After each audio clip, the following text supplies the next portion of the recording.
This is the intermediate cold sleeping bag, which is my favorite. An extreme cold does exist, but this is a little bit larger and a lot warmer, meant for snowy, extreme cold conditions. Back to the intermediate. Most of the ones you're gonna find are dated in the 60s through the 80s. So it makes it ideal for Vietnam reenacting, Cold War reenacting, airsofting. These were used all the way up until they were replaced with the more modern nylon ones. This is my personal set, which has a bunch of husky fur on it. But you can see that says intermediate cold, and it's got the US stamp. And it's got like the 1950 style font on the US there. So this looks like an older set. We got our strings on the bottom so you can roll it up and tie it off.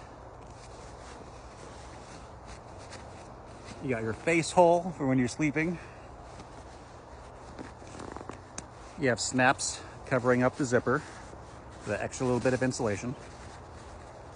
And we got our zipper. So smooth. Then you've got this extra little ridge on the inside to help protect from the heat escaping through the zipper.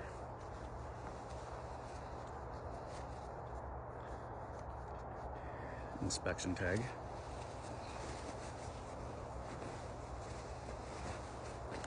And we've got our label. So here's our label. Got instructions for use. Select. Talks about sweating. Always keep it clean. Yada yada yada. And here's the contract number. The 84, that's the year. So the contract for making this was 1984, which usually means that is also the production year. So this is probably made in 1984 or 1985. And we got the national stock number. Oh, it says synthetic filled. So if you have any allergies, that's important. So this is my favorite sleeping bag. It's the most comfortable. It's fairly warm, but if you're going to be out in the snow in very cold conditions, you want an extreme cold sleeping bag. The downside to this bag is that it's fairly large.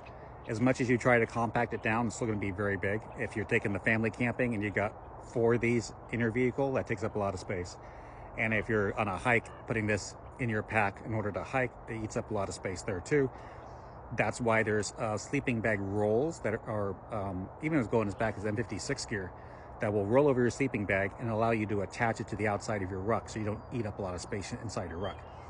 Another thing is washing these, because synthetic filled and cotton or synthetic fabric, it really soaks up the water.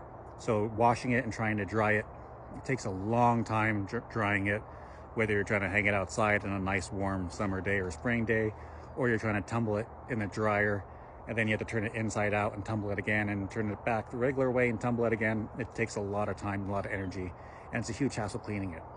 So both of those are solved with modern sleeping bags because they're a lot more compressible. So they're smaller to pack and they wash better and they dry faster.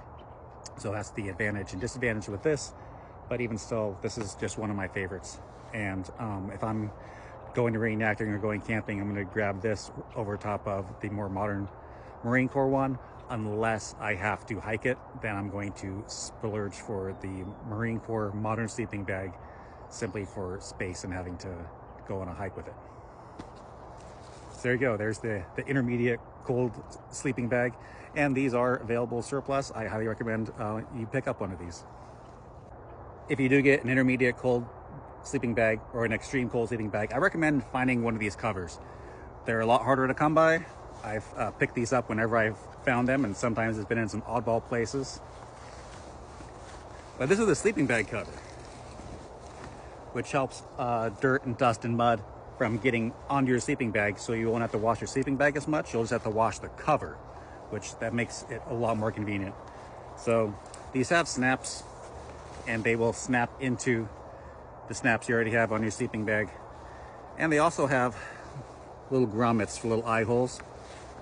So if you've got one of the older World War II sleeping bags, you can feed the lace through and then cinch it up. And these are often called like M1949 but here's the label. Case water repellent sleeping bag.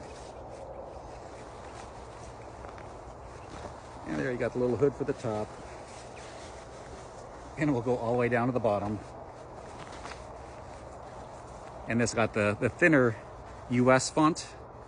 And you typically see the thinner one on a lot of Vietnam equipment. So like this is like the 1960s, 70s military font.